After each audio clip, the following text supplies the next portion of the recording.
நாம் எவரும் எழுந்திருப்போமாக,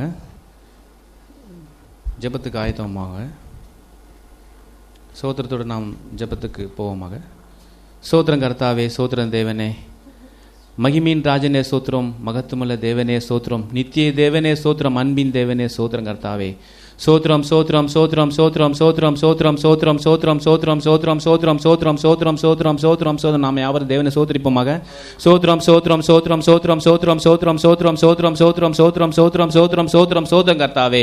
கர்த்தாதி கர்த்தரே சோத்திரம் சோத்திரம் சோத்திரம் கர்த்தராகிய இயேசு கிறிஸ்துவே சோத்திரம் சோத்திரம் சோத்திரம் சோத்திரம் சோத்திரம் சோத்திரம் சோத்திரம் சோத்திரம் சோத்திரம் சோத்திரம் கர்த்தாவே. தேவனே இந்த காலவெளிக்கா சோத்திரம் துதிக்கிறேன் கர்த்தாவே. இந்த மாதத்தில் கர்த்தாவே, முதலாம் வாரத்துக்கு கர்த்தாவே நீர்த்தாமே கர்த்தாவே எங்களை கர்த்தாவே கூட்டி சேர்த்துறதுக்காக நன்றி எடுக்கிறேன் கர்த்தாவே. தேவனே இதோ கர்த்தாவே, மகிமையின் ராஜனே, மகத்துவமுள்ள தேவனே, எவ்வளவு இக்கட்டத்திலே கர்த்தாவே எங்களை கர்த்தாவே இதோ இன்று கர்த்தாவே உங்களுடைய சமூகத்தில் கர்த்தாவே எங்களை கொண்டு வந்து சேர்த்திருக்காதுக்காக நன்றி கர்த்தாவே. தேவனே இதோ கர்த்தாவே, கடந்த நாட்கள்லாம் கர்த்தாவே நீங்கள் கண்மணி போல் கர்த்தாவே எங்களை எல்லாம் தேவையை சந்தித்து கர்த்தாவே எங்களை வழிநடத்திறதுக்காக நன்றி கர்த்தாவே. இதோ தேவனே உம்முடைய சமூகத்தில் கர்த்தாவே நாங்கள் கூடி நின்று கர்த்தாவே உம்மை துதிக்க போகிறோம் கர்த்தாவே. நாங்கள் பாடற்க பாடல ஆசிரியம் கர்த்தாவே, இதோ கர்த்தாவே வாசிக்க போகிற வேதவசனத்தை ஆசிரியத்தை வெளிப்படுத்தும் கர்த்தாவே. நீர் எங்களை எங்களோடு பேசுகிற கர்த்தாவே, அந்த வார்த்தைக்காக கர்த்தா நன்றி எடுக்கிறேன் கர்த்தாவே. தேவனே இதோ கர்த்தாவே வந்திருக்கும் கர்த்தாவே, உம்முடைய பிள்ளைகளை நீதமா ஆசீர்வதியும், அவர்களை கர்த்தாவே நீதாமே போற்றி வழிநடத்தும் கர்த்தாவே. நீதாமே கத்த வர இருக்கும் கர்த்தாவே. தேவனே உம்முடைய பிள்ளைகளை கர்த்தா துரிதமாக வரும்படியாக நமக்கு கிருபை தாரும். நீரே ஆசீர்வதியும், காத்துக்கொள்ளும், பலப்படுத்தும் கர்த்தாவே. தேவனே முதல் முடிவரை நீதமே பொறுப்படுத்த வழிநடத்தும் கர்த்தாவே. இந்த ஆராதனை உம்முடைய கர்த்தாவே உம்முடைய பாதவில் ஒப்புறம் கர்த்தா. நீரே வழிநடத்தும் கர்த்தாவே. நீரே நீ பொறுப்படுத்த வழிநடத்தும் கர்த்தாவே. தேவனே நீரே ஆசீர்வதியும் கர்த்தாவே. தேவனே நாங்கள் கர்த்தாவே உண்மையோட உத்தமத்தோடும் எப்பொழுதும் கர்த்தா உம்முடைய காணப்பட உதவி செய்யும். நாங்கள் இந்த செய்தி அதிகமாய் கர்த்தாவே, தீர்க்க செய்தி அதிகமாய் கர்த்தாவே நீங்கள் கேட்டு தேவனை நாங்கள் பயபக்தியோட கதை எப்பொழுதும் அந்த கர்த்தா செய்தியில் காணப்பட உதவி செய்யும். தேவனை எங்கே எப்பொழுது கர்த்தா நாங்கள் கர்த்தாவே செய்தியாய் மாறனை உதவி செய்யும் கர்த்தாவே. வார்த்தையை நாங்கள் மாற உதவி செய்யும் கர்த்தாவே. நீதமா ஆசீர்வதியும், காத்துக்கொள்ள பலப்படுத்தும் கர்த்தாவே. கிருபையை வழிநடத்தும். ஏசு கிறிஸ்து நாமத்தை வேண்டுகிறேன், ஆமென். யாவரும் உட்காரமாக. முதலாவதாக மணவாட்டி கீதங்கள் என்ற பாட்ட புஸ்தகத்தில் பாடல் எண் 7, நாம் யாவரும் உற்சாகமாய் கைகளை தட்டி தேவனை துதிப்போமாக. நம்முடைய பங்கு இந்த ஆராதனையில் இருக்க வேண்டும் என்றால் நாம் யாவரும் உற்சாகமாய் கைகளை தட்டி பாடலை பாடி தேவனை போற்றுவோமாக.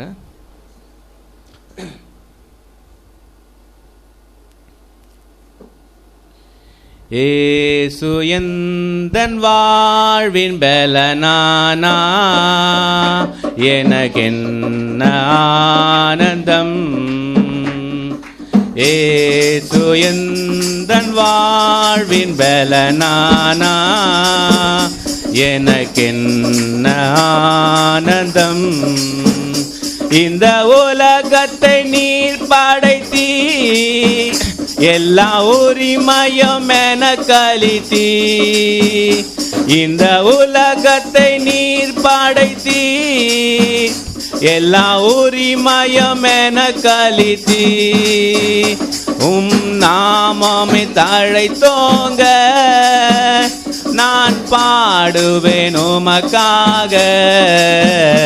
எந்த இதயமே உமை பாடும், எந்த நினைவுகளும் அதாகும். எந்த இதயமே உமை பாடும், எந்த நினைவுகளும் அதாகும். ஏசு எந்தன் வாழ்வின் பலனானா, எனக்கென்ன ஆனந்தம். எந்தன் பிரியமே எந்தழைத்தீ, என்றூபவதியே என்றீ. எந்தன் பிரியமே எந்தழைத்தீ, என்றூபவதியே என்றீ. சாயலை எனில் காண, என் ஜீவனை முன் குறித்தீ. எந்த இதயமே உமை பாடும், எந்த நினைவுகளும் அதாகும். எந்த இதயமே உமை பாடும், எந்த நினைவுகளும் அதாகும். ஏசு எந்தன் வாழ்வின் பலனானா, எனக்கென்ன ஆனந்தம். மணவாளியே என்றழைத்தீ, மணவாட்டியே நாடை தந்தீ. மணவாளியே என்றழைத்தீ, மணவாட்டியே நாடை தந்தீ. மணவாளனே மும்வாத்தை நான் மணவாழ்வினை என கலித்தீ. எந்த நிதயமே உம்மை பாடும், எந்த நினைவுகளும் அதாகும். எந்த நிதயமே உம்மை பாடும், எந்த நினைவுகளும் அதாகும். ஏசு எந்தன் வாழ்வின் பலனானா, எனக்கென்ன ஆனந்தம். உந்தன் நாமத்தின் வாசனையால் எந்த நேசத்தை கவர்ந்து கொண்டீ. உந்தன் நாமத்தின் வாசனையால் எந்த நேசத்தை கவர்ந்து கொண்டீ.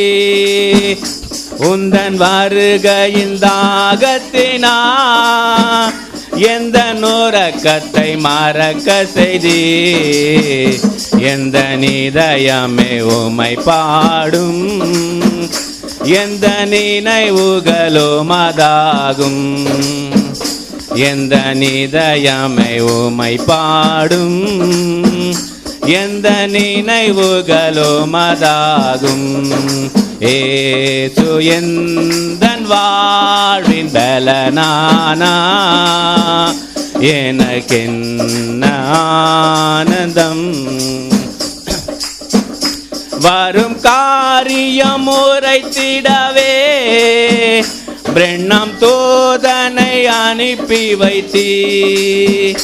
வரும் காரியம் உரைத்திடவே பிரண்ணம் தூதனை அனுப்பி வைத்தீ. வாரும் வாரெண்டும் அழைத்திடவும் பெரும் பாக்கியம் என கலித்தீ. எந்த நிதயமே உம்மை பாடும், எந்த நிதயமே உம்மாகும். எந்த நிதயமே உம்மை பாடும், எந்த நினைவுகளும் அதாகும். ஏசு எந்தன் வாழ்வின் பலனானா, எனக்கென்ன ஆனந்தம். ஆமென். நாம் இரண்டாவது பாடலாக அவர் இயேசு என் தன் சங்கீதமானவர் என்ற பாடலை நாம் உற்சாகமாய் கையில் தட்டி போடுவோமாக.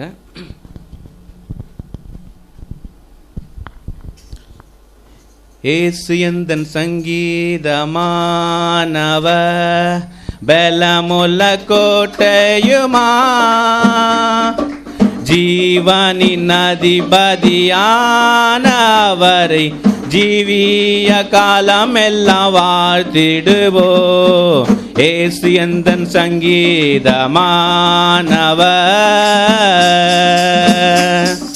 துதிகளின் மத்தியில் வாசம் செய்யும் தூதகணங்கள் போற்றும் தேவனவரே.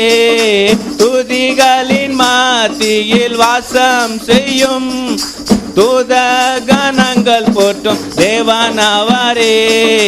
வேண்டிடும் பக்தர்களின் குறைகள் கேட்கும், வேண்டிடும் பக்தர்களின் குறைகள் கேட்கும் திக்கற்ற பிள்ளைகளின் தேவனவரே. திக்கற்ற பிள்ளைகளின் தேவனவரே. அவர் எந்தன் சங்கீதமானவர்.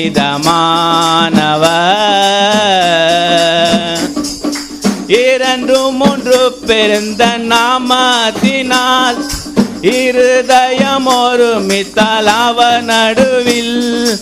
இரண்டு மூன்று பிறந்த நாமத்தினால் இருதயம் ஒருமித்தால் அவர் நடுவில். இருப்பேன் என்றவர் நமது தேவன், இருப்பேன் என்றவர் நமது தேவன். இரு கரம் தட்டி என்றும் வாழ்த்திடுவோம், இரு கரம் தட்டி என்றும் வாழ்த்திடுவோம். அவர் எந்தன் சங்கீதமானவர்,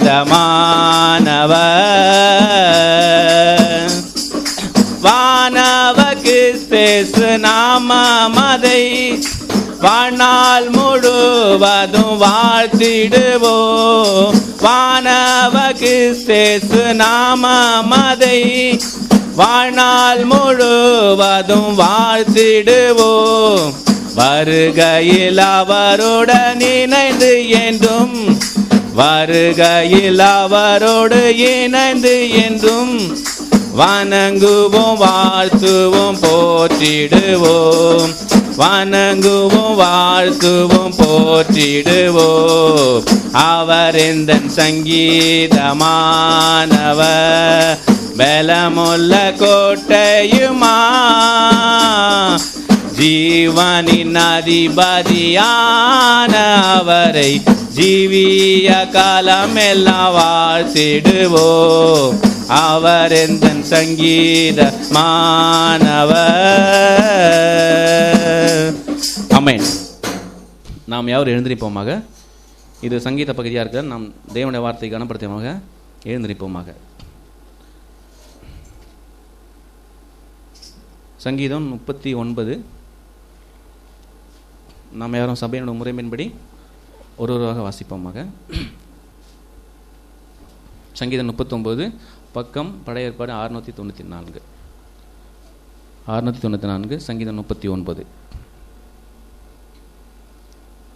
என் நாவினால் பாவம் செய்யாதபடிக்கு நான் என் வழிகளை காத்து துன்மார்க்கன் எனக்கு முன்பாக இருக்க மட்டும் என் வாயை கடிவாளத்தால் அடக்கி வைப்பேன் என்றேன்.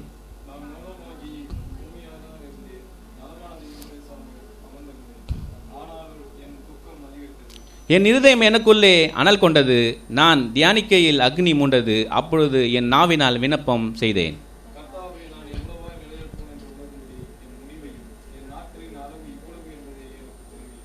இதோ என் நாட்களில் 4 விரற்கடலை ஆக்கினீர். என் ஆயுசு உமது பார்வைக்கு இல்லாத போல் இருக்கிறது. எந்த மனுஷனும் மாயை என்பது நிச்சயம் செய்யலாம். ஆமென்.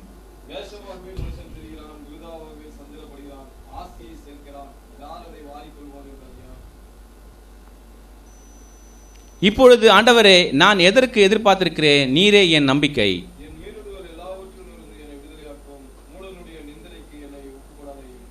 நீரே இதை செய்தீர் என்று நான் என் வாயை திறவாமல் மௌனமாயிருந்தேன்.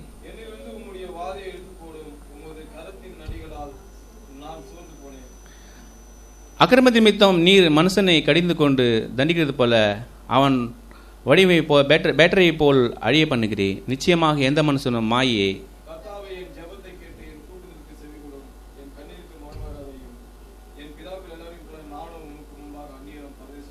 நாம் யாரும் சொல்லி சொல்லுவாங்க, நான் இனி இராமல் போகும் முன்னே தேர்தலடைம்படி எண்ணின இடத்தில் பெருமையாயிரும். ஆமென். நாம் யாரும் கோரமாக.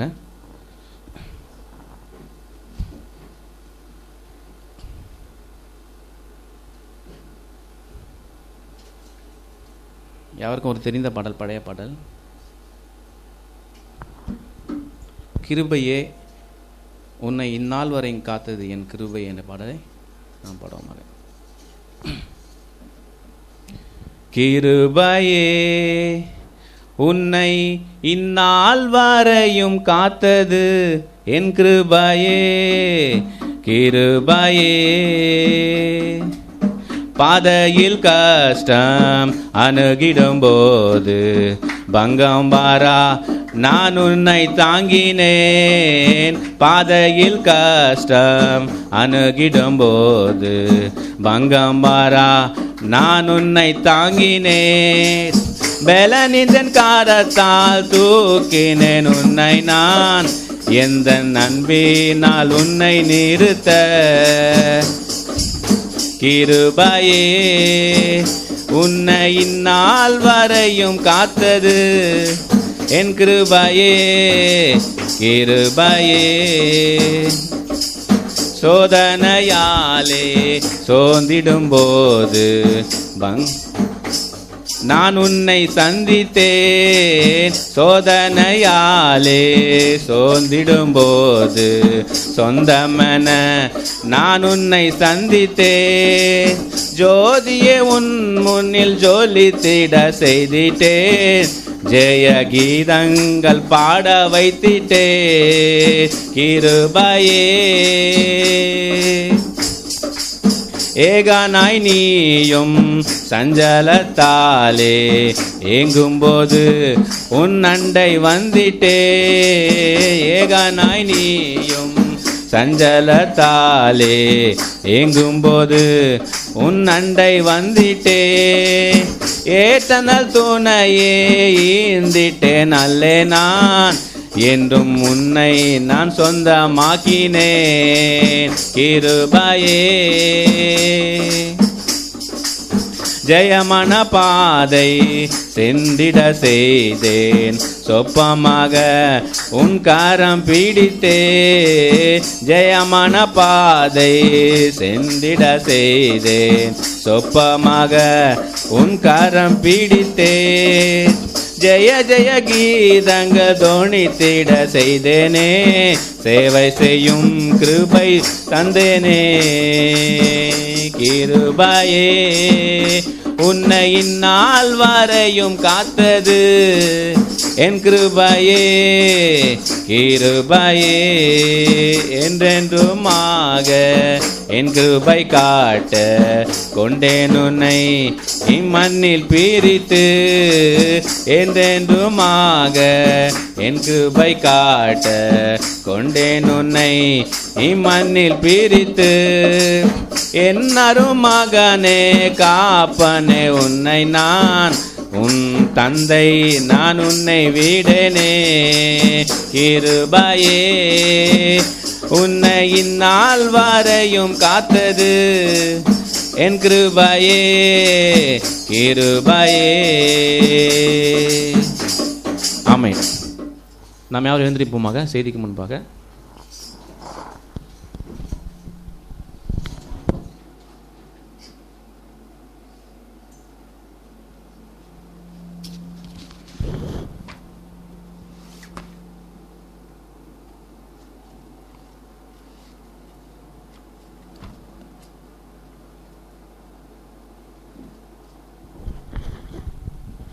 கர்த்தராகிய இயேசு நாமம் இப்பொழுதாக நாம் வேதத்திலிருந்து 2 இடத்துல நாம் வாசிப்போம். முதலாவது பிலிப்பியர் எழுதின புஸ்தகம் 2வது அதிகாரம், பக்கம் புதிய ஏற்பாட்டிலே 271வது பக்கம். பிலிப்பியர் 2வது அதிகாரம் 1-8 வசனங்களை நாம் வாசிப்போம். ஆதலால் கிறிஸ்துக்குள் யாதொரு ஆறுதலும் அன்பினாலே யாதொரு தேர்தலும் ஆவியின் யாதொரு ஐக்கியமும் யாதொரு உருக்கமான பட்சமும் இரக்கங்களும் உண்டானால் நீங்கள் ஏக சிந்தையும் ஏக அன்பு உள்ளவருமாய் இருந்து இசைந்த ஆத்துமாக்களாய் ஒன்றையே சிந்தித்து என் சந்தோஷத்தை நிறைவாக்குங்கள். ஒன்றையும் வாதினாலாவது வீண் பெருமையினாவது செய்யாமல் மனத்தாழ்மையினாலே ஒருவரை ஒருவர் தங்களிலும் மேன்மையானவர்களாக எண்ண கடவீர்கள். அவனவன் தனக்கானவர்கள் அல்ல பிறர்கானவர்களையும் நோக்குவானாக. கிறிஸ்து இயேசுவில் இருந்த சிந்தையே உங்களிலும் இருக்க கடவது. அவர் தேவனுடைய ரூபமாய் இருந்தும் தேவனுக்கு சமமாய் இருப்பதை கொள்ளையாடின பொருளாக எண்ணாமல் தம்மை தாமே வெறுமையாக்கி அடிமையின் ரூபம் எடுத்து மனுஷர் சாயலானார். அவர் மனுஷ ரூபமாய் காணப்பட்டு மரண பரியந்தம், அதாவது சிலுவை மரண பரியந்தமும் கீழ்ப்படிந்தவராகி தம்மை தாமே தாழ்த்தினார். அடுத்ததாக 2 கொரிந்தியர் 3வது அதிகாரம், புதிய ஏற்பாட்டிலே பக்கம் 247வது பக்கம்.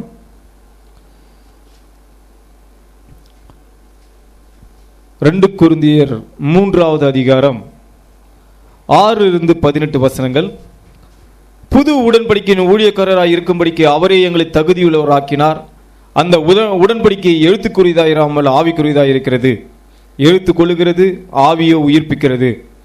எழுத்துக்களினால் எழுதப்பட்டு கற்களில் பதித்திருந்த மரணத்துக்கு ஏதுவான ஊழியத்தை செய்த மோசேயினுடைய முகத்தில் மகிமை பிரகாசம் உண்டானபடியால் இஸ்ரவேல் புத்திரர் அவர் முகத்தை நோக்கி பார்க்க கூடாது இருந்தார்களே. ஒழிந்து போகிற மகிமையுடைய அந்த ஊழியம் அப்படிப்பட்ட மகிமையுள்ளதாக இருந்தால் ஆவிக்குரிய ஊழியம் எவ்வளவு அதிக மகிமையுள்ளதாக இருக்கும்.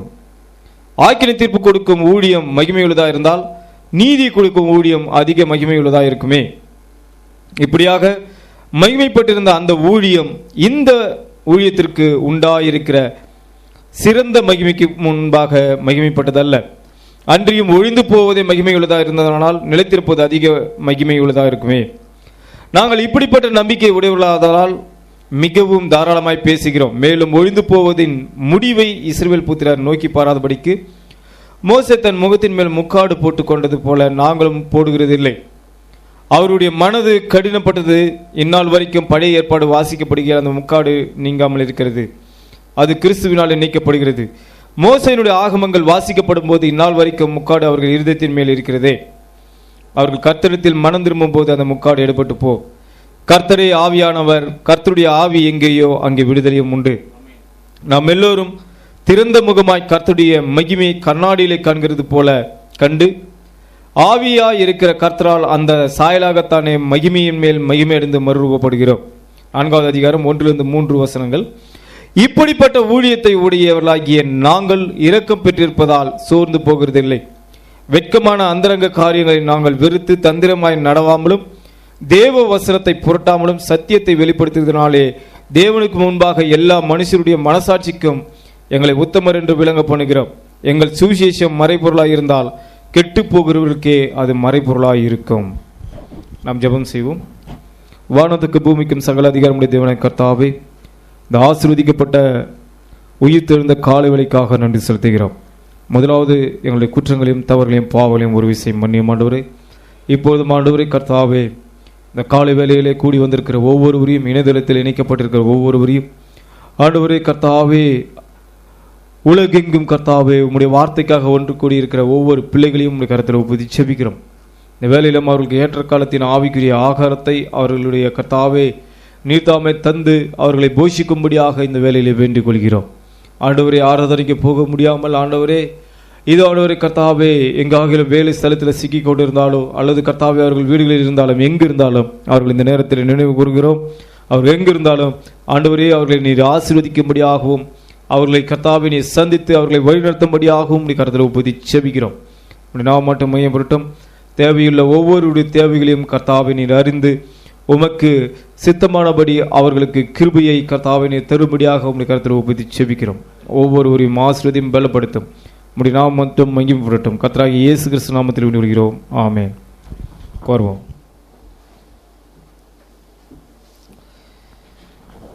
இன்றைக்கு நாம் பார்க்கக்கூடிய தலைப்பு சரீரத்தால் சுற்றப்பட்ட தேவன். சரீரத்தால் சுற்றப்பட்ட தேவன் அப்படி என்ற தலைப்பின் கீழாக நாம் பார்க்க போகிறோம். நம்முடைய ஆண்டவராகிய இயேசு கிறிஸ்து இந்த கடைசி நாட்களில் எவ்வளவாக நம் மீது அன்பு கூர்ந்து அவர் எப்படியாக கிருபையாக பரலோக தூதர்களுடைய துதியை விட்டு பரலோகத்தினுடைய தூதர்களுடைய துதியை விட்டு இறங்கி இந்த கடைசி நாட்களிலே அவர் நம்மத்திலே நம்முடைய தீர்க்கதரிசி வில்லியன் மரியன் பிரணாமுடைய ஊழிய நாட்களில் அவர் இறங்கி வந்து கிருபையாக நம்மோடு கூட தேவன் ஐக்கியம் கொண்டார். கர்த்தருடைய நாமம் மகிமைப்படட்டும். நாம் பார்க்கிறோம், வார்த்தையானது யோவான் 1ஆம் அதிகாரம் சொல்லுகிறது, ஆதியிலே வார்த்தை இருந்தது, அந்த வார்த்தை தேவனிடத்தில் இருந்தது, அந்த வார்த்தை தேவனாய் இருந்தது என்று. அந்த வார்த்தை தான் மாம்சமாக நம் மத்தியிலே வாசம் செய்த இயேசு கிறிஸ்துவாக இருக்கிறார். நம் மத்தியிலே அவர் வார்த்தை மாம்சமான தேவனாக இருந்தார். அவருடைய மாம்சம் வார்த்தையாக மாறவில்லை, ஆனால் வார்த்தை மாம்சமாகி ஒரு சரீரத்தை உடையதாக இருந்தது. அதுதான் இயேசு கிறிஸ்துவாக இருக்கிறது. அதுதான் தேவனாக இருக்கிறது. அதுதான் சிருஷ்டியராக இருக்கிறது. அவர் சிருஷ்டி அல்ல, அவர் சிருஷ்டிகராக இருக்கிறார். சிருஷ்டிகர் என்பது தனக்குத்தானே தனக்கென்று ஒரு சரீரத்தை உருவாக்கி அதற்குள்ளாக வாசம் செய்தவராக இருக்கிறார்.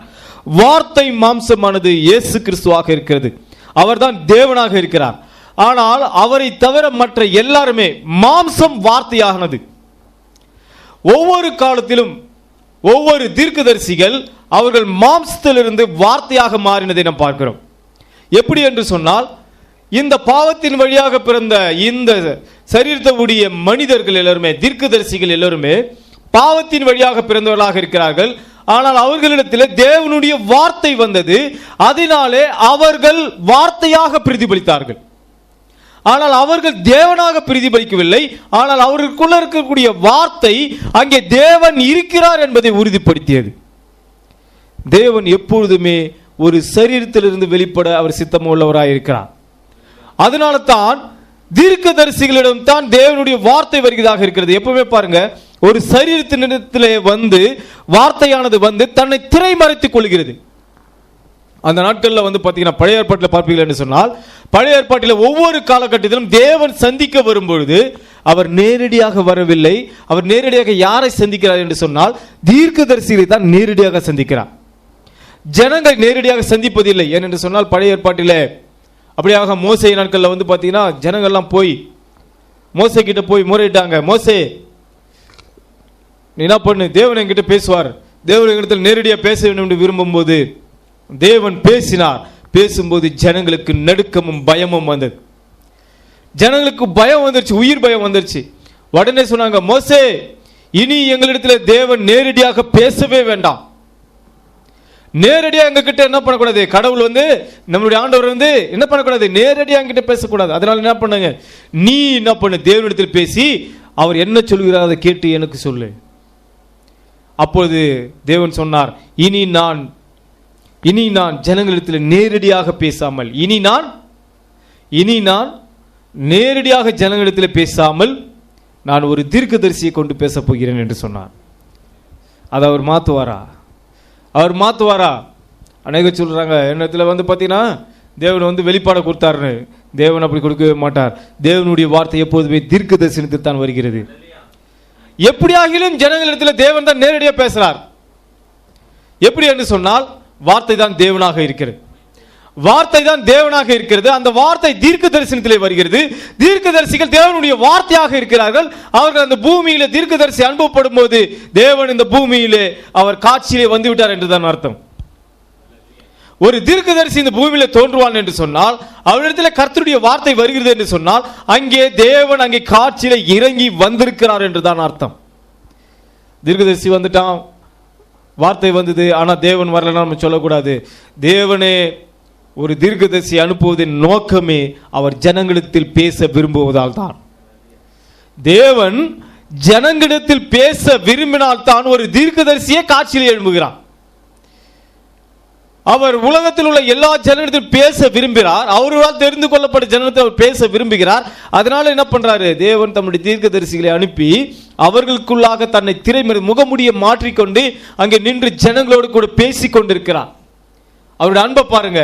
நேரடியா நான் இனிமே பேச மாட்டேன்ட்டாரு. அப்படின்னா என்ன அர்த்தம், நான் மறைமுகமாக பேச போகிறேன் என்று அர்த்தம். தேவன் என்ன சொன்னார், நான் நேரடியாக இனி ஜனங்களிடத்தில் பேசவே மாட்டேன்.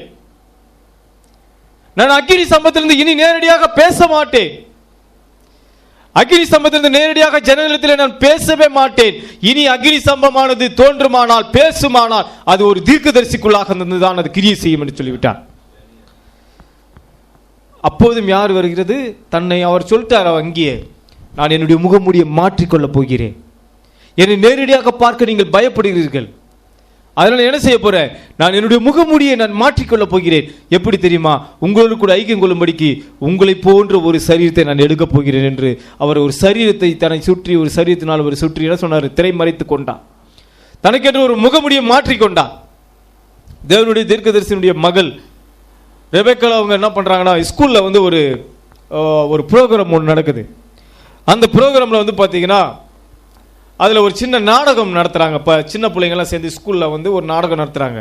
அந்த நாடகத்துல ஒரே ஒரு பையன் மட்டும் 3 வேஷம் போட்டான். ஒரே ஒரு பையன் 3 வேடங்கள்ல நடிச்சான். அவன் என்ன பண்ணுவான்னா, முதல் முறை ஷேக்ஸ்பியராக வருவான், 2வது முறை அவன் வேறொரு தோட்டத்தோடு வருவான், 3வது முறை அவன் வேறொரு தோட்டத்தில் மேக்கப்லாம் போட்டு வருவான். ஆனால் அந்த மேக்கப் போட்ட மனுஷனும் ஒரு ஆள் தான். ஆனால் அவன் எப்படிலாம் வரான், ஒரு ஷேக்ஸ்பியரா ஒரு வேஷம் போட்டு மீசெல்லாம் நல்லா பெருசா வச்சு அப்படி ஒரு வேஷம் போட்டு வரான். அடுத்தது என்ன பண்ணா, மீசியை இந்த பக்கம் வச்சு அவன் வேற மாதிரி ஒரு வேஷம் போட்டு வரான். அடுத்தது 3வது மீசியே இல்லாம வரான். ஆனால் அது 3மே ஒரே நபர் தான். ஆனால் அவன் என்ன செய்யறான், அந்த காட்சியில் இருக்கக்கூடிய நடிகர், அதாவது பார்த்தீங்கன்னா அந்த காட்சியில் இருக்கக்கூடிய கதாபாத்திரங்களுக்கு ஏற்றவாறு தன்னை மாற்றிக்கொண்டு தன்னுடைய நடை, உடை, பாவனை, அவனுடைய தன்மைகளை மாற்றி அங்க வந்து என்ன பண்றான், காட்சி அமைப்பில் வந்து நிற்கிறான். நம்ம அப்படியே பார்க்கும்போது துபாரா ஷேக்ஸ்பியர் வந்து பேசுறான், துபாரா இவன் வந்து வில்லன் வந்து பேசுறான், துபாரா இவன் வந்து காமெடியன் வந்து பேசுறான் அப்படின்னு சொல்றோம். ஆனால் இது மூன்றுமே செய்வது அந்த ஒரே நபர் தான். இது மூன்றுமே செய்வது ஒரே நபர் தான். அதுதான் இங்க தேவன் அங்க தீர்க்கதரிசி என்ன சொல்றாரு பாத்தீங்கன்னா, தேவன் அப்படித்தான் தன்னுடைய முகமுடியை மாற்றிக்கொள்கிறார். அவர் என்ன செய்தார், ஒரு நேரத்தில் மோசே எனக்குரிய முகமுடியை போட்டுக்கொண்டார், ஒரு நேரத்தில் அவர் என்ன பண்ணார், சாலமோன் எனக்குரிய முகமுடியை போட்டுக்கொண்டார், எலியா எனக்குரிய முகமுடியை போட்டுக்கொண்டார், அவர் இயேசு என்ற முகமுடியை போட்டுக்கொண்டார், அவர் அப்படியாக பவுல் எனக்குரிய முகமுடியை மாற்றிக்கொண்டார். இந்த கடைசி நாட்களில் தீர்க்கதரிசி பிரணாம் எனக்குரிய முகமுடியை தேவன் மாற்றிக்கொண்டார். ஆனால் அவர் அதே நபர் தான். ஆனால் அந்த வேடமிட்டு அவர் நடித்தார், அந்த சரீரத்துக்குள்ளாக வந்து நடித்து காண்பித்தார், அந்த கதாபாத்திரமாக வாழ்ந்து காண்பித்தார். அல்லேலூயா. ஏனென்று சொன்னால் இயேசு கிறிஸ்து மாத்திரமே வார்த்தை மாம்சமானவர். ஆனால் தீர்க்கதரிசிகள் மோசே முதற்கொண்டு தீர்க்கதரிசி பிரணாம் முதற்க வரைக்கும் அவர்கள் எல்லாருமே எப்படிப்பட்டவர்கள் என்று சொன்னால் மாம்சம் வார்த்தையாக மாறினது. மாம்சம் வார்த்தையாக மாறுகிற ஒன்றும் சிருஷ்டிகர் அல்ல, அது எல்லாம் சிருஷ்டியாக இருக்கிறது. வார்த்தை மாம்சமானதுதான் சிருஷ்டிகராக இருக்கிறது என்று சொன்னால் இவர்கள் மாம்சமாக வந்து வார்த்தையாக மாற, யார் வந்து வார்த்தையாக மாறுறதுக்கு முன்பிருந்த நிலைக்கு திரும்புவதல். முன்பிருந்த நிலைக்கு நாம் ஏற்கனவே தேவனுடைய சிந்தையிலே இருந்தோம். சிந்தையிலே இருக்கக்கூடியது வெளிப்படும் போது அது வார்த்தையாக வருகிறது. தேவனுடைய சிந்தையில் இருந்த நாம் தாமே பாவத்தின் வழியாக பிறந்ததுனாலே நம்ம என்ன பண்றோம், மறுபடியும் தேவனுடைய சிந்தைக்கு மாறும்போது தேவனுடைய சிந்தையில் நம்ம எப்படி இருந்தோம், வார்த்தையாக இருந்தோம். இங்கே பாவத்தின் சரீரத்தில் இருக்கிறோம். இந்த சரீரமானது இப்போது எப்படியாக மாறுகிறது, வார்த்தையாக மாறும்படியாக, தேவனுடைய சிந்தையாக மாறும்படியாக நாம் மறுபடியும் அந்த வார்த்தையினாலே மகிமையடையும்படிக்கு அவருடைய வார்த்தையை விசுவாசிக்கிறவர்களாக இருக்கிறோம். ஏனென்று சொன்னால் தேவனுடைய வார்த்தையை விசுவாசிக்கிறதுனாலே நாம் வார்த்தையாக மாறிக்கொண்டு வருகிறோம். எப்பொழுது ஒரு தேவனுடைய தீர்க்கதரிசி காட்சியில் தோன்றுகிறானோ அப்பொழுது தேவன் இந்த பூமியிலே காட்சிக்கு வந்து விட்டார் என்றுதான் அர்த்தம். அல்லேலூயா. அன்னைக்கு மோசே என்ன பண்ணா, தேவனுடைய வார்த்தையை பெறும்படிக்கு ஜனங்கள்லாம் நிற்கிறாங்க, ஜனங்களாம் கூட்டமாக நிற்கிறாங்க. அங்கே மழை பற்றி எரியுது. மோசே இடத்துல தேவன் சொல்றார், மோசே இந்த ஜனங்களுக்கு நான் பேசணும், ஜனங்களுக்கு நான் சில கட்டளைகளை கொடுக்கணும், சில வார்த்தைகளை நான் கொடுக்கணும். அவர்கள் எப்படி ஜீவிக்க வேண்டும், எப்படி நடக்க வேண்டும், எப்படி பேச வேண்டும், எப்படியாக அவர் குடும்பங்களை நடத்த வேண்டும் என்பதெல்லாம் நான் அவர்களிடத்தில் பேச வேண்டும். அதனால நீ என்ன பண்ணு, நீ உடனடியாக கிளம்பி நீ இந்த அக்னி ஸ்தம்பமாகிய எனக்குள்ளாக உள்ளே வா என்று சொன்னார்.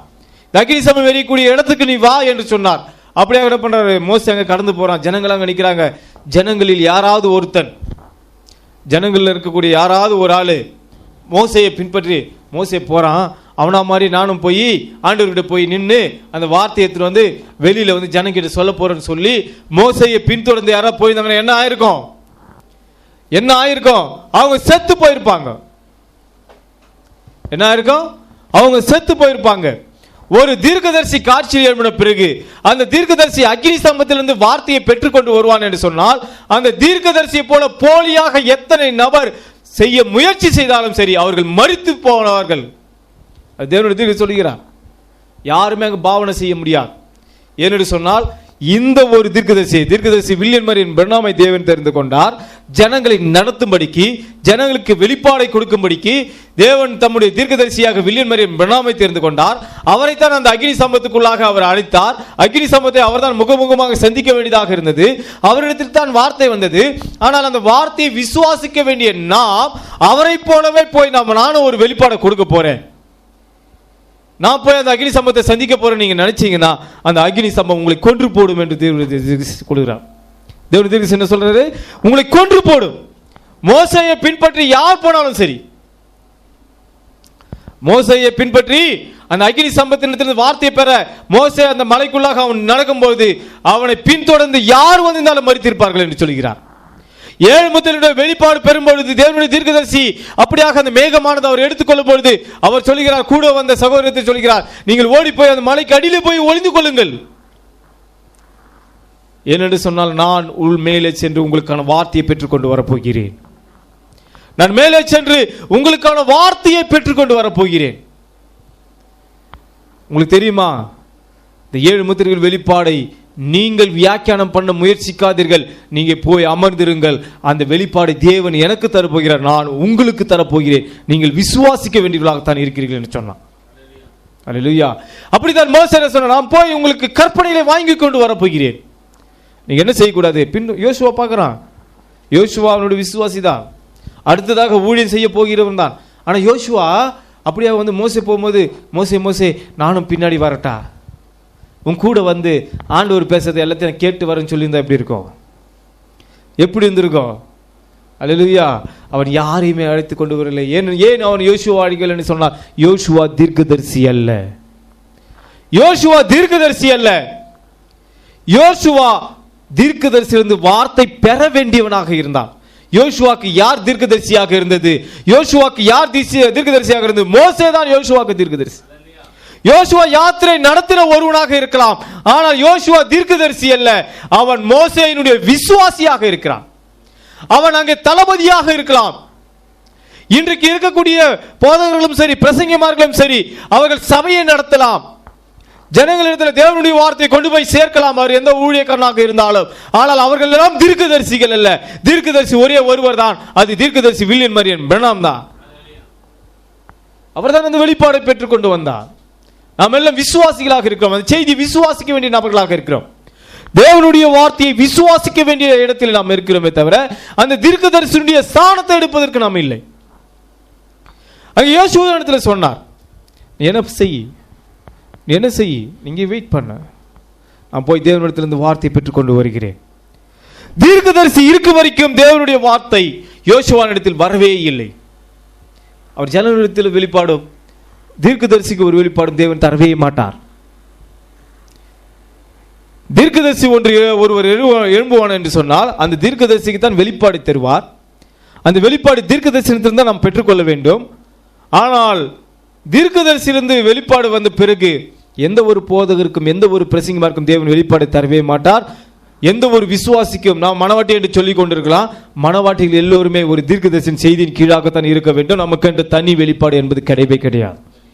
இந்த வார்த்தையை நமக்கு விலக்கி தருவாரை தவிர, இந்த வார்த்தையை நாம் திரும்ப திரும்ப திரும்ப திரும்ப நாம் போட்டு கேட்கும் போது இதிலிருந்து நாம் அந்த வார்த்தையை காணும்படியாக தேவன் கிருபை செய்வாரே தவிர நமக்கு புது வெளிப்பாடெல்லாம் தரவே மாட்டார்.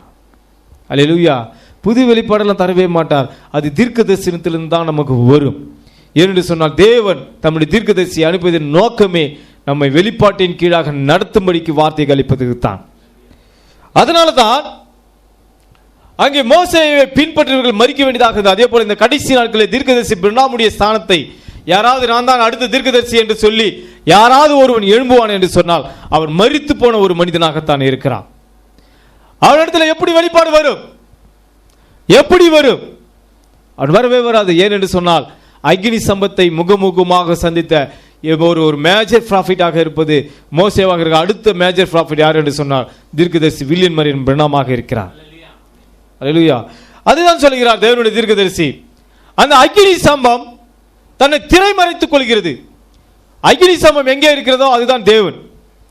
அக்னி சம்பம் எங்கே இருக்கிறதோ அதுதான் தேவன். அந்த அக்னி சம்பத்தில் மோசேயிடத்தில் எரிகிற முச்செடியை பேசின தேவன் ஒரு நாளிலே மோசைக்குள்ளாகவே அந்த அக்னி சம்பம் பேச ஆரம்பித்தது.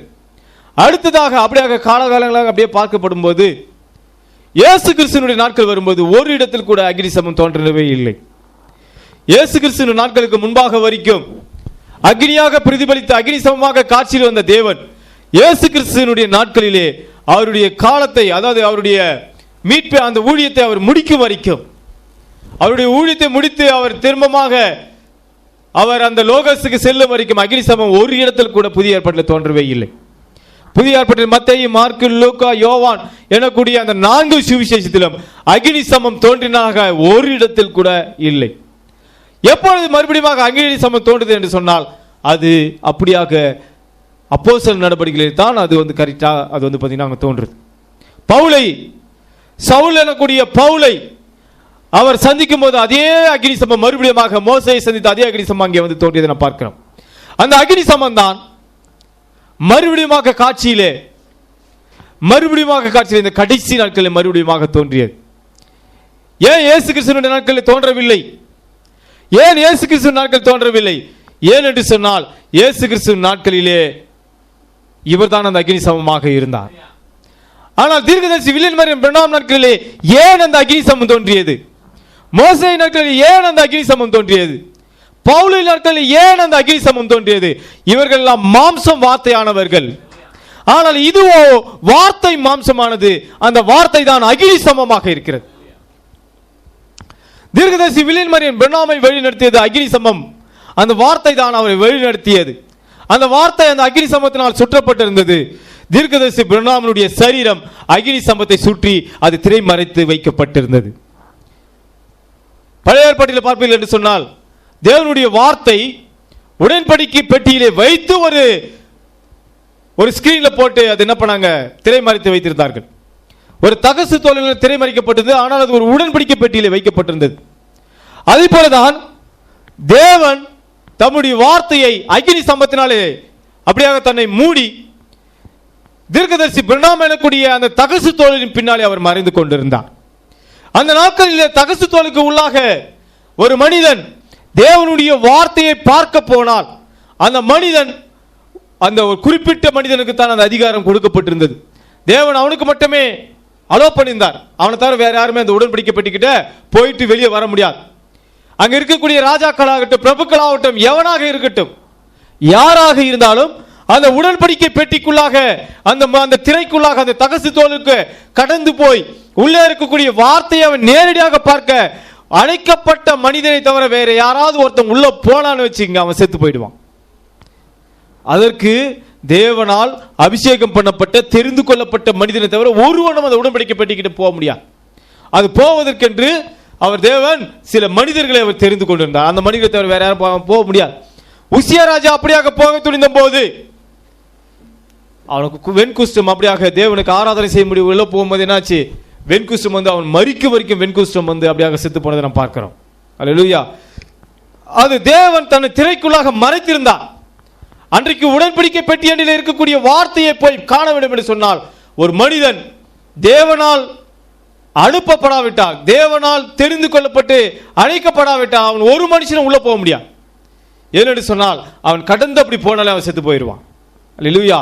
ஆனால் அந்த உடன்படிக்கை பெட்டி எல்லாரும் காணும்படியாக, எல்லா மனிதரும் காணும்படியாக அந்த உடன்படிக்கை பெட்டி அண்டிலே தான் அவனுடைய ஜீவன் இருக்க முடியும். முதல்ல ஆச்சு அந்த உடன்படிக்கை பெட்டி அண்ட போன மரணம். அந்த திரைக்குள்ளாக இருந்த உடன்படிக்கை பெட்டி அண்டை போன மரணம்.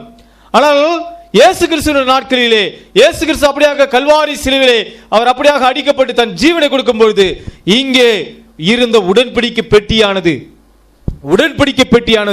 அந்த திரைக்கு அந்த அந்த அந்த தகசு தோணலால் மூடப்பட்டிருந்த திரையானது எப்படி ஆயிடுச்சு, மேலிருந்து கீழே கிழிக்கப்பட்டது. 40 அடி உயரம் அந்த திரை, 40 அடி உயரம். இயேசு கிறிஸ்து அங்க சிலுவையிலே அங்க அடிக்கப்பட்டு அவர் தன் ஜீவனை கொடுக்கும் பொழுது மேல் தொடங்கி கீழ் வரைக்கும், கீழே இருந்து கிழிச்சிடலாம், ஆனா மேலே இருந்து கீழே வரைக்கும் இரண்டாக கிழித்து உடன்படிக்கை பெட்டியானது காட்சிக்கு வந்து விட்டது, எல்லோரும் காணும்படியாக. என்னத்தை அவர் காண்பித்தார்? அந்த திரையை கிழித்து உடன்படிக்கை பெட்டி எல்லோரும் காணும்படியாக ஏன் செய்தார்? ஏனென்று சொன்னால் தேவன் மாம்சத்திலே வந்து விட்டார் என்பதை காண்பித்தார். நீங்கள் விரும்புகிற அந்த தூதன், நீங்கள் விரும்புகிற அந்த தேவன், நீங்கள் தேடிக்கொண்டிருந்த அந்த மேசியா, அந்த தீர்க்கதரிசி காட்சிக்கு வந்து விட்டார் என்பதை அந்த மேல் தொடங்கி கீழ் வரைக்கும் அந்த திரையானது கிழிக்கப்பட்டு இரண்டாக கிழிக்கப்பட்டு அந்த உடன்படிக்கை பெட்டி காட்சிக்கு வந்து நான் வந்து விட்டேன், இனி ஜனங்கள் எல்லோரும் என்னிடத்தில் இழுத்துக் கொள்கிறேன் என்று சொன்னார். ஒரு நேரத்தில் அந்த உடன்படிக்கை பெட்டி அண்டை போனால் மரணம், ஆனால் இன்றைக்கு உடன்படிக்கை பெட்டி அண்டை போகவில்லை என்றால் மரணம். அவர் சொன்னார், நான் இழுத்துக்கொள்ள, நான் மேலே உயர்த்தப்படும் போது ஜனங்களை இழுத்துக்கொள்வேன் என்று சொன்னார். உடன்படிக்கை பெட்டியை யாரும் கூட நிறைய பேர் பார்த்தே இருக்க மாட்டான், உடன்படிக்கை பெட்டியை யாரும் பார்த்து கூட இருக்க மாட்டான். ஆனால் தேவன் சொன்னார், அந்த திரையை கிழித்து இதுதான் உடன்படிக்கை பெட்டி, இதுதான் வார்த்தை, இது பெட்டிக்குள்ளாக வார்த்தை இருக்கிறது என்று சொல்லி தேவனே தான் அந்த உடன்படிக்கை பெட்டியை காணும்படியாக திரையை கிழித்தார். வேற யாராலையும் அந்த திரையை கிழிக்க முடியல. வேற யாருமே உடன்படிக்கை பெட்டியில் இருக்கக்கூடிய வார்த்தையை காட்சிக்கு கொண்டு வர முடியவில்லை. அதனால தான் பலமுள்ள தூதன் அவர் இறங்கி வந்து 7 முத்திரைகளை உடைத்து அந்த ரகசியங்களை அந்த புஸ்தகத்தில் இருந்த ரகசியங்களை வெளியே கொண்டு வந்து காட்சிக்கு கொண்டு வந்தார் 7ஆம் தூதனுடைய சத்தத்தின் நாட்களிலே. எதற்கு ஸ்தாபனம் எனக்கூடிய திரையை 2ஆக கிழித்தெறிந்தார். ஸ்தாபனம் எனக்கூடிய திரையை 2ஆக கிழித்தெறிந்து 7 முத்திரைகளை உடைத்து அங்க இருக்கக்கூடிய ரகசியத்தை காட்சிக்கு கொண்டு வந்தது யார்? அன்றைக்கு கல்வாரியிலே அவர் மரிக்கும் பொழுது, மீட்பை கொடுக்கும் பொழுது எந்த தேவன் அந்த திரைச்சீலை 2ஆக கிழித்தாரோ அதே தேவன் தான் 7 முத்திரைகளை திறந்து கொடுத்தார். காட்சிக்கு கொண்டு வரப்பட்டது. தேவனுடைய வார்த்தையானது இந்த கடைசி நாட்களிலே 7ஆம் தூதன் வில்லியன் மரியன் பிரணாமுடைய நாட்களிலே தேவன் ஸ்தாபனம் எனக்குரிய திரையை 2ஆக கிழித்திருந்தார். எல்லா ஸ்தாபனங்களையும் அடித்து நொறுக்கினார். அந்த தலைக்கல்லானது நேராக உருண்டு வந்து அந்த தானியேல் கண்ட அந்த பொற்சிலை அப்படியாக அது உடைத்து நொறுக்கியது. எல்லா ஸ்தாபனங்களையும் அடித்து நொறுக்கியது. ஏனென்று சொன்னால் அந்த தலைக்கல்லை சுமந்து கொண்டு வந்தது யார் என்று சொன்னால் அந்த செருபாபேல் ஆகிய தீர்க்கதரிசி வில்லியன் மரியன் பிரணாமாக இருக்கிறார். அல்லேலூயா. அஸ்திபாரம் போட்டவனே தலைக்கல்லை கொண்டு வருவான். அஸ்திபாரம் போட்டவனே தலைக்கல்லை கொண்டு வருவான். இந்த தீர்க்கதரிசி வில்லியன் மரியன் பிரணாமுடைய ஊழியமே அஸ்திபாரம் போட்டார். அப்போஸ்தலர் 2:38 தான் ஒவ்வொரு விசுவாசிக்கும் அஸ்திபாரமாக இருக்கிறது. ஒவ்வொரு விசுவாசிக்கும் அஸ்திபாரமே அப்போஸ்தலர் நடவடிக்கைகள் 2:38 தான். அந்த அஸ்திபாரம் போட்டவர் தாமே திரும்பவுமாக ஞானசாரம். கிபி 100 வரைக்கும் மறைக்கப்பட்டிருந்த ரகசியமானது கர்த்தராகிய இயேசு கிறிஸ்து நாமத்தினால் கொடுக்கப்படும் ஞானஸ்தானம் தான் உண்மையான ஞானஸ்தானம் என்பதை அந்த அஸ்திபாரத்தை நமக்கு போட்ட அதே தீர்க்கதரிசி தான் அப்போஸ்தலர் 2:38 உபதேசத்தை ஏறக்குறைய 2000 வருட காலமாக அப்படியாக ஸ்தாபனங்கள் திரை போட்டு மறைத்து வைத்திருந்த காரியத்தை அவர் மறுபடியும் என்ன செஞ்சார்? அதே ஊழியத்தை திரும்பவுமாக கொண்டு வந்து அவர் அஸ்திபாரத்தை போட்டது மாத்திரமல்ல, அந்த தலைக்கல்லையும் கொண்டு வந்த செருபாபேலாக அவர் இருக்கிறார். அவர் என்ன சொல்லிக்கிட்டு வருவான்? கிருபை கிருபை கிருபையை கொண்டு வருகிறான். அல்லேலூயா. அந்த தலைக்கல்லினுடைய செய்தி என்ன? கிருபை கிருபை கிருபையை கொண்டு வருகிறார். அதுதான் தேவனுடைய தீர்க்கதரிசி சொல்கிறார், என்னுடைய ஊழியமே கிருபை கிருபை கிருபையாக இருக்கிறது. என்னுடைய ஊழியமே கிருபையை கொண்டு வருகிற ஊழியமாக இருக்கிறது என்று சொல்கிறார். அல்லேலூயா. பாருங்க, அவர் அப்படியாக அந்த ஸ்தாபனம் எனக்கூடிய திரையை அப்படியாக 2ஆக கிழித்து, எப்படியாக அவருடைய முதலாம் வருகையிலே அந்த திரைச்சீலையை 2ஆக கிழித்து உடன்படிக்கை பெட்டி காட்சிக்கு வந்து ஜனங்கள் எல்லோரும் கண்டு ஜீவனை பெரும்படிக்கு அது காட்சிக்கு கொண்டு வரப்பட்டதோ அதே போலதான் அவருடைய 2ஆம் வருகையிலும் ஸ்தாபனம் எனக்கூடிய அந்த திரையை 2ஆக கிழித்து 7 முத்திரைகளை வெளிப்படுத்தி தேவன் தம்முடைய வார்த்தையை தன்னுடைய ஜனங்கள் காணும்படியாக காட்சிக்கு கொண்டு வந்தார். இன்றைக்கு இதை கண்ட பிறகும், அன்றைக்கு கண்ட பிறகும் ஜனங்கள் அந்த உடன்படிக்கை பெட்டி அணியிலே போக மறுத்தால் அவர்களுக்கு மரணமாக இருந்தது.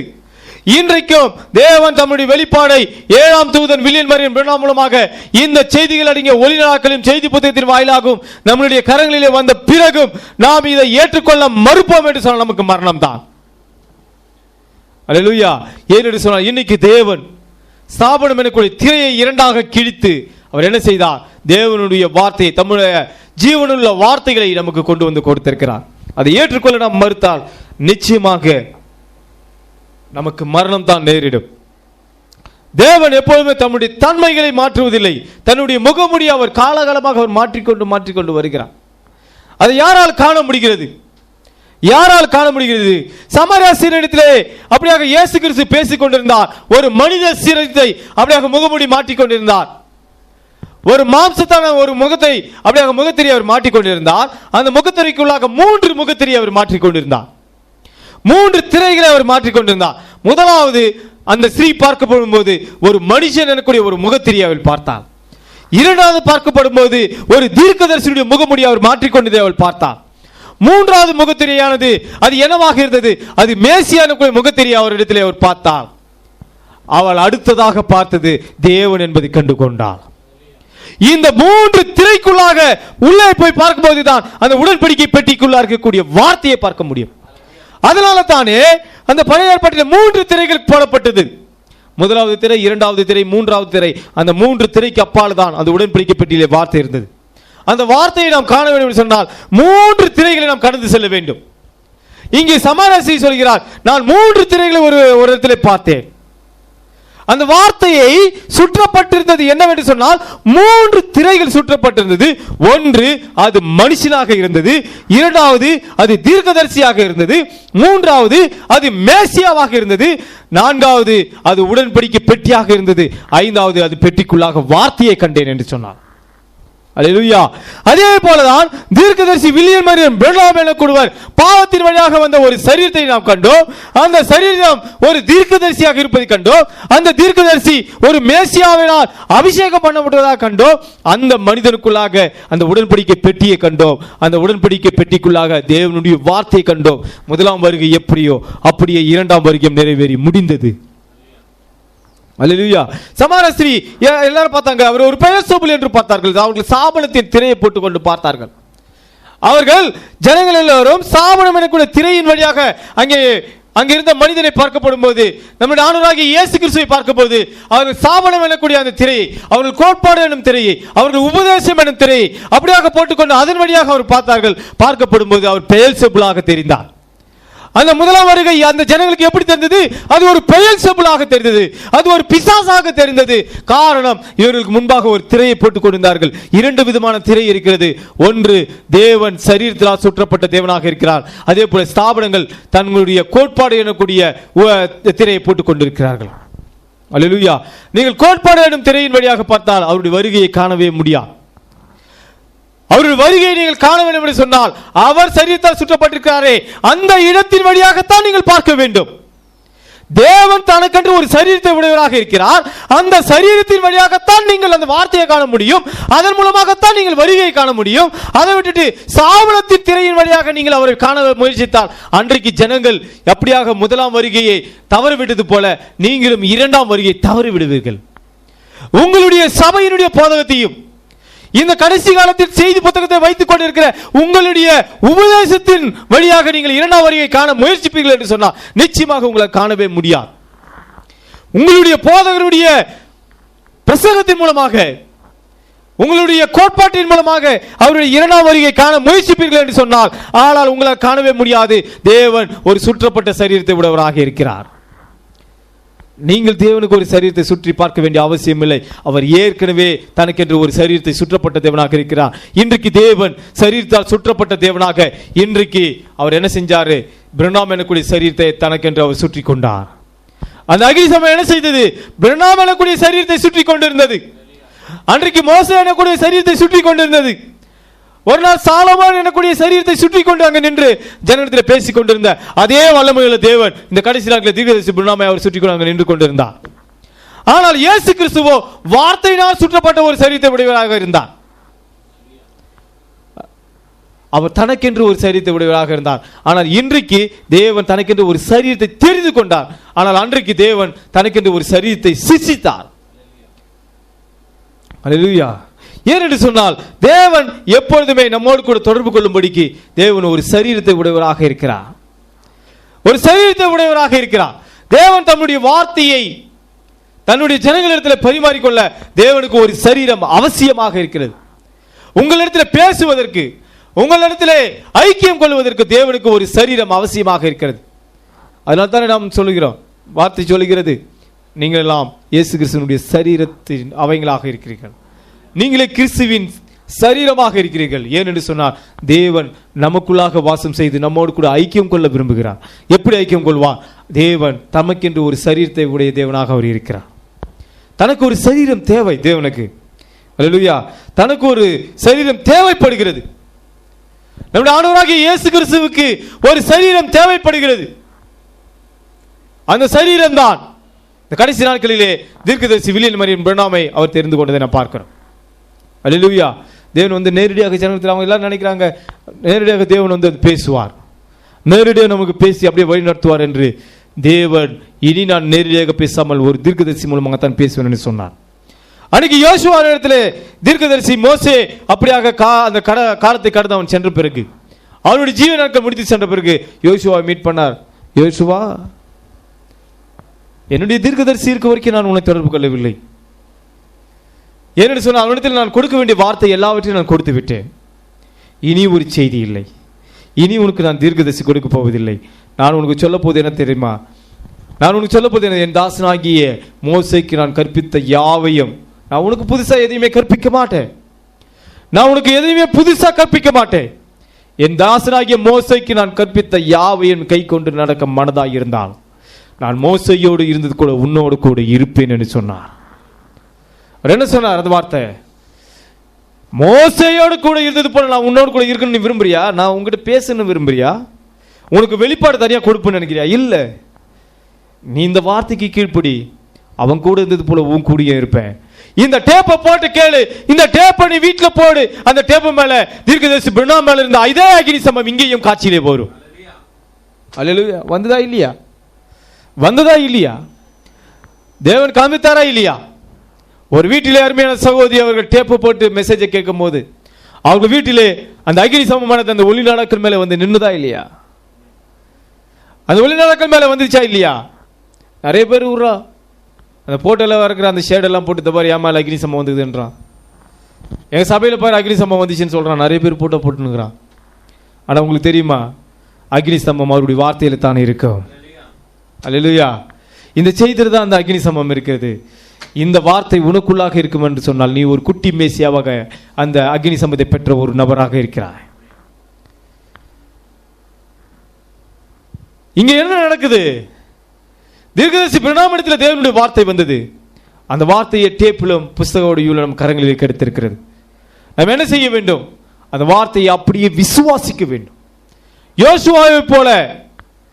யோசுவாவை போல நாம் அப்படியே விசுவாசிக்கணும். இது எப்படி இல்லை, இது இப்படி நடந்திருக்க கூடாது, இப்படி போயிருக்க கூடாது, அப்படி பண்ணியிருக்க கூடாது என்று நாம் பேசிக்கொண்டிருக்க கூடாது. அல்லேலூயா. இது இப்படி செய்ய வேண்டும், அப்படி செய்ய வேண்டும் என்று சொன்னால் தீர்க்கதரிசியாகிய மோசே தேவனிடத்தில் போய் இப்படி அப்படி என்றெல்லாம் எது சொல்லல. தேவன் என்ன வார்த்தை சொன்னாரோ அந்த வார்த்தை எடுத்து ஜனங்களிடத்தில் கொடுத்தான். அப்படியே ஜனங்க என்ன நினைப்பாங்க கூட கவலைப்படல. அவன் என்ன சொன்னா, தேவன் என்ன வார்த்தையை கொடுத்தாரோ அதை அப்படியே ஜனங்களிடத்தில் வந்து சொன்னதை நான் பார்க்கிறோம். அதே போலதான் நம்முடைய தீர்க்கதரிசி வில்லியம் மரியன் பிரணாமும் தேவன் எதை அவருடைய கரத்திலே கொடுத்தாரோ அதை அப்படியே கொண்டு வந்து சபையினிடத்தில் கொடுத்தார். அவர் ஒன்றையும் கூட்டவும் இல்லை, குறைக்கவும் இல்லை, அப்படியே ஜனங்களிடத்தில் கொண்டு வந்து கொடுத்தார். அவர் நினைக்கிறாங்க, ஓ இந்த 7 முத்திரை வெளிப்பாடு மாத்திரம் என்னிடத்தில் சொல்லியிருந்தார். தீர்க்கதரிசி சொல்கிறார், நான் கேட்டவைகளை நீங்கள் கேட்டிருந்தால் நீங்கள் அங்கேயே மரித்து போயிருப்பீர்கள் என்று சொல்கிறார்.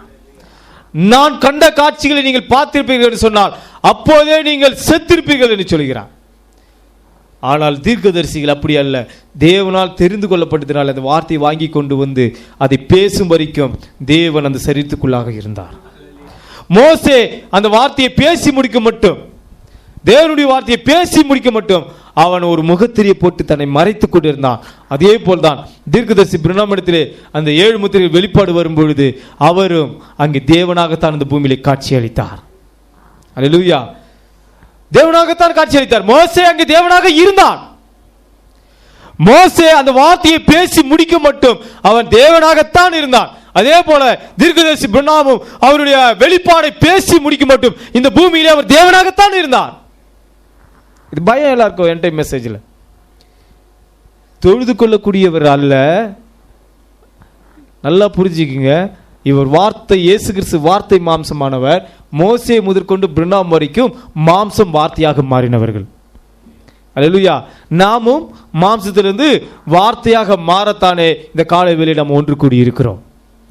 நாம் மாம்சம் வார்த்தையாகிறோம், ஆனால் தேவனோ வார்த்தை மாம்சமானவர். தெளிவாக புரிந்து கொள்ளுங்கள். மோசே அன்றைக்கு இஸ்ரவேல் ஜனங்களுக்கு நடுவாக அவன் தேவனாகத்தான் நின்றான். அதை விசுவாசிக்க முடியும், அது விசுவாசிக்க முடியும். இந்த புறஜாதியின் யுகத்திலே தீர்க்கதரிசி பிரணாம் நமக்கு தேவனாகத்தான் அங்கே நின்றார். தேவனுடைய வார்த்தையை பெற்றுக் கொண்டவர்கள் தேவர்கள் என்று சொல்லிக் கொண்டிருக்க இயேசு கிறிஸ்து வந்து சொன்னார், நான் தேவனுடைய குமாரன் என்று சொன்னதுனால என்ன வந்து நீங்க குற்றம் கண்டுபிடிச்சிங்கன்னு சொல்றார். உங்களுக்கு தெரியுமா, அவர் தேவனுடைய குமாரன் சொன்னதுக்கே அவர் குற்றம் கண்டுபிடிச்சவங்க இன்னைக்கு இந்த மெசேஜ்ல என்னென்ன கண்டுபிடிப்பாங்க, என்னென்ன குற்றத்தை கண்டுபிடிப்பாங்க? ஆவிகள் மரிப்பதில்லை, சரீரங்கள் மாற்றப்படுகிறது என்று தீர்க்கதரிசி சொல்கிறார். அல்லேலூயா. அதாவது தேவன் இந்த கடைசி நாட்களிலே ஒரு சுற்றப்பட்ட ஒரு சரீரத்தால் சுற்றப்பட்ட ஒரு தேவன் இந்த கடைசி நாட்களிலே எப்படியாக இருந்தார்? தீர்க்கதரிசி பிரணாம் எனக்கூடிய ஒரு சரீரத்தில் நின்று அவர் பிரணாமை போல நடித்து காண்பித்தார். அவருடைய வார்த்தையை பேசி பிரணாமை போல நடித்து காண்பித்தார். எலியாவை போல நடித்து காண்பித்தார். மோசேயை போல நடித்து காண்பித்தார். அல்லேலூயா. அவருக்குள்ளாக அந்த முகமுடி அவர் மாற்றிக்கொண்டு தேவன் வந்தார். அவர் முகமுடியை மாற்றிக்கொண்டு வந்தார். இந்த கடைசி நாட்களிலே அவருடைய வருகை தவறுவிடாமல் தீர்க்கதரிசி சொல்கிறார், அன்றைக்கு ஜனங்கள் எல்லோரும் இயேசு கிறிஸ்துவை பார்க்க போகும்போது அவருடைய முகமுடி, அவருடைய அந்த திரை மறைக்கப்பட்ட தேவன் தன்னுடைய முகமுடி அவர் மாற்றிக்கொண்டு வரும்போது அவர் மிகவும் எளிமையாக இருந்ததினாலே, மிகவும் சாதாரணமாக வந்ததினாலே ஜனங்கள் எல்லோரும் அந்த எளிமை என்னக்கூடிய திரையை பார்த்து இடறி போய் இவர் மேசியாவாக இருக்க முடியாது, இவர் அந்த வருகையாக இருக்க முடியாது, இவரை நாங்கள் இரண்டாம் வருகை அவர் முதலாம் வருகை என்று ஏற்றுக்கொள்ள முடியாது என்று சொல்லி அவரை நிராகரித்தார்கள். அல்லேலூயா. இவரை நாங்கள் ஏற்றுக்கொள்ளும்படிக்கு இவர் இல்லை என்று சொன்னார்கள். இன்றைக்கும் இந்த செய்தி புத்தகத்தையும் ஒளி நாடாக்களை வைத்துக் கொண்டிருப்பவர்கள் கூட இந்த செய்தியில வருகை வந்து விட்டது, உயிர் தேர்தல் முடிந்து விட்டது, எடுத்துக்கொள்ளப்படுதல் சம்பவித்து விட்டது, 1000 வருட சாட்சி முடிந்து விட்டது என்று சொல்லும்போது, ஓ இந்த எளிமையை எங்களால் ஏற்றுக்கொள்ள முடியாது, இது வேறொரு காலத்துக்குரியது, இதை எங்களால் ஜீர்ணிக்க முடியவில்லை, இதை நாங்கள் அப்படியாக வைத்து ஜெபித்து வருகிறோம், எங்களுக்கு இந்த போதகர் அப்படியாக சொல்லவில்லை, எங்களுக்கு எங்க பாஸ்டர் சொல்லிக் கொடுக்கவில்லை, எங்களுக்கு இவர் சொல்லிக் கொடுக்கவில்லை என்று சொல்கிறார்கள். உங்களுக்கு தெரியுமா, நேரடியாக தேவன் இதை சொல்லியிருக்கிறார். அவரை காட்டிலும் உங்கள் போதகரோ உங்கள் சபையோ பெரிதல்ல. அல்லேலூயா. ஒளி நாடாக்களிலே என்ன சொல்லுதோ அதுதான் தேவனுடைய சத்தமாக இருக்கிறது. இந்த பாஸ்டர்களோ இந்த பிரசங்கிமார்களோ இதை எடுத்து பிரசங்கம் பண்ணக்கூடிய உன்னுடைய சகோதரனோ தேவன் அல்ல. தேவனே நேரடியாக பேசிய வார்த்தை. இந்த வார்த்தையை நீங்கள் அப்படியே விசுவாசத்தான் ஆக வேண்டும். இல்லை இல்லை என்னால் முடியாது என்று சொல்வீர்கள் என்று சொன்னால் தேவனுடைய தீர்க்கதரிசி சொல்கிறார், அந்த ஜனங்கள் எல்லோரும் அந்த சுற்றப்பட்ட சரீரத்தால் சுற்றப்பட்ட தேவனை முகமூடி மாற்றிக்கொண்டு வந்த அந்த முதலாம் வருகையை ஜனங்கள் எல்லோரும் அந்த ஸ்தாபனத்தின் திரையின் வழியாக பார்த்து அவரை ஏற்றுக்கொள்ள மறுத்து எல்லோருமே தங்களுடைய அவிசுவாசத்தினாலே அவர்கள் மரித்தார்கள் என்று சொன்னார். தங்களுடைய அவிசுவாசத்தினாலே மரித்தார்கள், அவரை ஏற்றுக்கொள்ள மறுத்தார்கள் என்று சொன்னார். அதே போலதான் இன்றைக்கும் இந்த கடைசி கால செய்தியில் இருக்கக்கூடியவர்கள் கூட அவர்களுடைய அவிசுவாசத்தினாலே இந்த வார்த்தையை ஏற்றுக்கொள்ளாமல் அநேக காரியங்களை அவர்கள் தேவனுடைய வார்த்தையிலே அவர்கள் அநேக வார்த்தைகள் தள்ளுபடி செய்கிறதுனாலே ஏற்றுக்கொள்ள மறுக்கிறதுனாலே அவர்கள் மரித்தவர்களாக காணப்படுகிறார்கள். அல்லேலூயா. ஒன்று ஜீவிக்க வேண்டும், இல்லை என்றால் மரிக்க வேண்டும். என்று சொன்னால் வேதம் சொல்கிறது, ஒன்று நாம் வார்த்தையை ஏற்றுக்கொள்ள வேண்டும், இல்லை என்று சொன்னால் நமக்கு ஆவிக்குரிய மரணம் நிச்சயம் என்று சொல்கிறார். நம் ஆவிக்குரிய மரணம் நிச்சயம் ஏற்படும் என்று சொல்கிறார். நீங்கள் இந்த வார்த்தையை முழுமையாக ஏற்றுக்கொள்ளவில்லை, அன்றைக்கு சரீரத்தினால் மரணம், ஆனால் இன்றைக்கு ஆவிக்குரிய மரணம் என்று சொல்கிறார். இந்த இரண்டாம் மரணமாக ஆவிக்குரிய மரணம் உங்களுக்கு நேரிடக்கூடாது என்று சொன்னால் நீங்கள் ஒவ்வொருவரும் அவருடைய இரண்டாம் வருகை விசுவாசிக்க வேண்டும். எடுத்துக்கொள்ளப்படுதல் முடிந்து விட்டது என்று அவர் சொன்னதை விசுவாசிக்க வேண்டும். உயிர் தேர்தல் முடிந்து விட்டது என்று விசுவாசிக்க வேண்டும். 1000 வருட அரசாட்சி முடிந்து விட்டது என்பதை நீங்கள் விசுவாசிக்க வேண்டும்.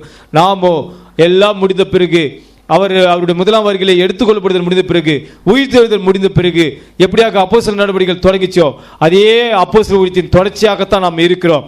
எப்படியாக எடுத்துக்கொள்ளப்படுதல் முடிந்த பிறகு அவருடைய அங்க முதலாம் எடுத்துக்கொள்ளப்படுதல் அங்கே முடிந்த பிறகு எப்படியாக அப்போஸ்தலர் ஊழிய நடவடிக்கைகள் புதிய ஏற்பாட்டிலே முதலாம் எடுத்துக்கொள்ளப்படுதல் முடிந்த பிறகு எப்படியாக அப்போஸ்தலர் நடவடிக்கைகள் தொடங்கிச்சோ அதே போலதான் 7 முத்திரைகள் வெளிப்பாடுகளே தீர்க்கதரிசி சொல்லும்போது இது அப்போஸ்தலர் ஊழியத்தின் தொடர்ச்சி என்று சொன்னார். ஏன் அப்போஸ்தலர் ஊழியத்து முதல்லயே அது தொடர்ச்சின்னு சொல்லாம இப்ப ஏன் அப்போஸ்தலர் ஊழியத்தின் தொடர்ச்சி என்று சொன்னார்? எல்லாம் முடிவடைந்தது என்ற அர்த்தம். எல்லாம் முடிவடைந்தது. இதற்கு சாட்சியாக நாம் இருக்கிறோம். என்றாகிலும் ஒரு நாள் எடுத்துக்கொள்ளப்படுதல் இனி சம்பவிக்கும் என்று நீங்க சொல்லிக் கொண்டிருக்கும் போது அது ஏற்கனவே முடிந்து விட்டது என்று ஒரு சத்தம் உங்களிடத்தில் சொல்லும் நிலைக்கு வாராதிருங்கள் என்று அன்றைக்கு 63 சொன்னார். இன்றைக்கு அது முடிந்து விட்டது என்று சொல்லக்கூடிய சத்தமாக நாம் இருக்கிறோம்.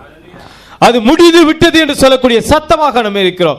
நாம் தேவனுடைய சத்தமாக இருக்கிறோம். ஏனென்று சொன்னால் நாம் சரீரத்தால் சுற்றப்பட்ட தேவனை நாம் கண்களால் நாம் கண்டுவிட்டோம். நாம் கண்டுவிட்டோம். சரீரத்தால் சுற்றப்பட்ட தேவனை நாம் கண்டுவிட்டோம். அதை காணாதவர்கள் அவர் வருகை வரவில்லை என்று தான் சொல்லுவார்கள்.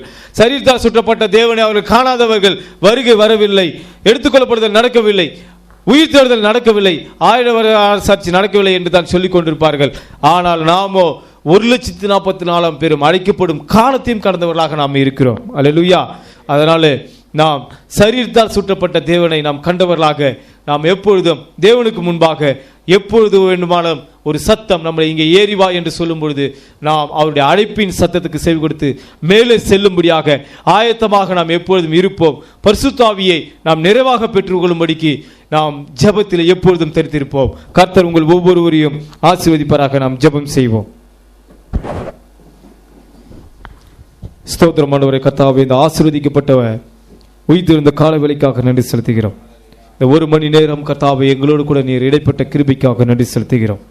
இந்த வேலையிலும் கர்த்தாவே அருமையான சகோதரன் கர்த்தாவே போவாசையும் அவருடைய மகள் கர்த்தாவே திருமண காரியத்தையும் கருத்தில் ஒப்புத்தி செபிக்கிறோம். அந்த அருமையான மகள் ஆண்டவரே வருகிற நாட்களிலே ஞானஸ்நானம் பெற்றுக்கொள்ள ஆண்டவரே கர்த்தாவே அதுக்கு ஒப்பு கொடுத்த அந்த ஆண்டவரே அந்த அன்பான இருதயத்தை நீ ஆசீர்வதியும்.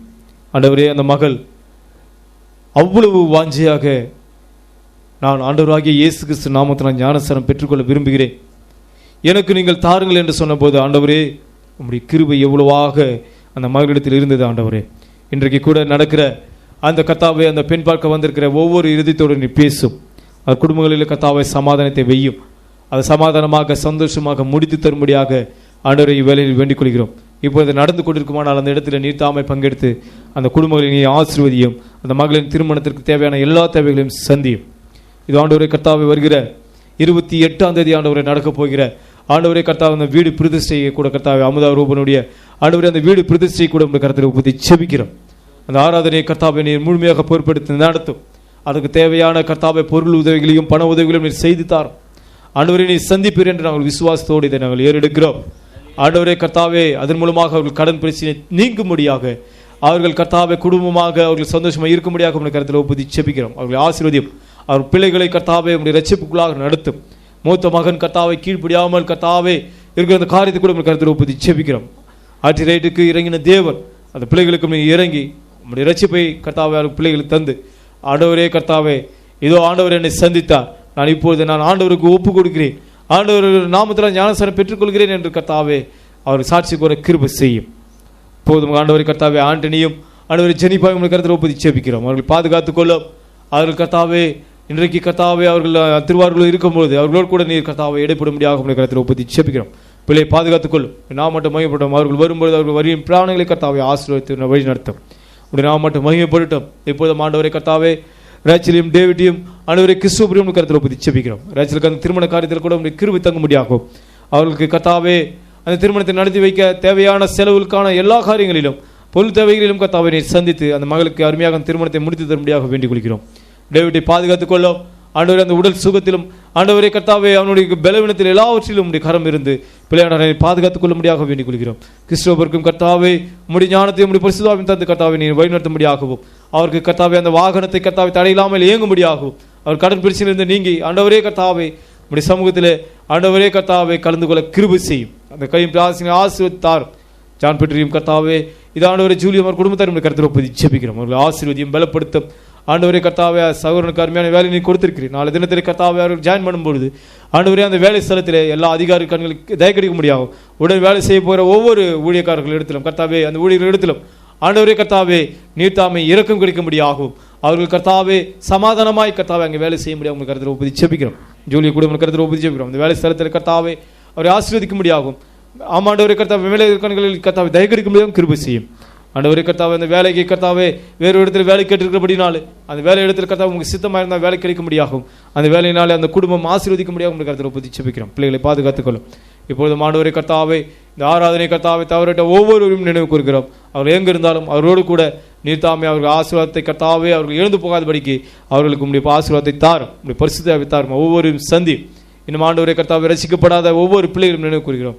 அவர்கள் இந்த சத்தத்தை கர்த்தாவை வெளியில் கேட்டுக்கொண்டிருந்தாலும் அவர்கள் உங்களுடைய நாமத்தை அறிந்து கொண்டு உங்களுடைய நாமத்துக்கு பயந்து நடக்க கர்த்தாவை கிருபை செய்யும். உங்களுடைய நாமம் மட்டும் மகிமைப்படட்டும். எல்லா துதி கன மகிமையாவும் ஒருவருக்கே செலுத்துகிறோம். கர்த்தராகிய இயேசு கிறிஸ்து நாமத்தில் யாவற்றையும் வேண்டிக் கொள்கிறோம். ஆமென், ஆமென். கர்த்தர் ஒவ்வொருவரையும் ஆசீர்வதிப்பாராக. ஆமென்.